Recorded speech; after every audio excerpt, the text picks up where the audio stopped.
পাশের বাড়ির কদমালির ছোট্ট মায়াটা তারে দেখে পরাণ পাখি খাঁচায় থাকে না। কি গো, আমার মাথাটা না প্রচন্ড যন্ত্রণা হচ্ছে, প্লিজ দয়া করে যাও না, গিয়ে চা বানিয়ে আনো না গো। আমি তাহলে একটু বসছি, প্লিজ যাও। তুমি যাবে? কি গো বলো না, সেই তোমার সারাক্ষণ ফোন ঘাঁটে বইটা এদিকে মরে গেল, তোমার মুখ পবন থাকবে না, ভালো লাগে না আমার। থাক, চুপ করো তো, তোমার এই চিল্লানিটাই আমার মাথাটা দিমাগ খারাপ করে দেয়। দাঁড়াও, তুমি বসো, আমি যাচ্ছি চা করতে। রেখেছি বলদিন চা, মা মুঝে পাই না চা।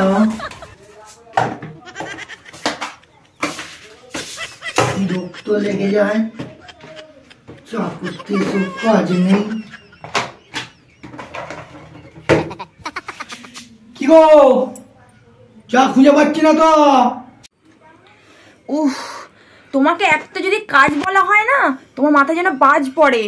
আমার আজকে শরীরটা খারাপ, মাথা যন্ত্রণা হচ্ছে, পারছি না বলে শুধুমাত্র বলেছি, তাতে ওখান থেকে রান্নাঘর থেকে চেল্লাচ্ছে।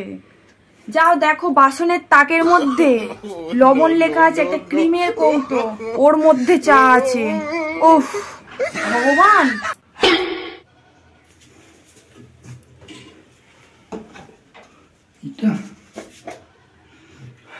এই হচ্ছে চা।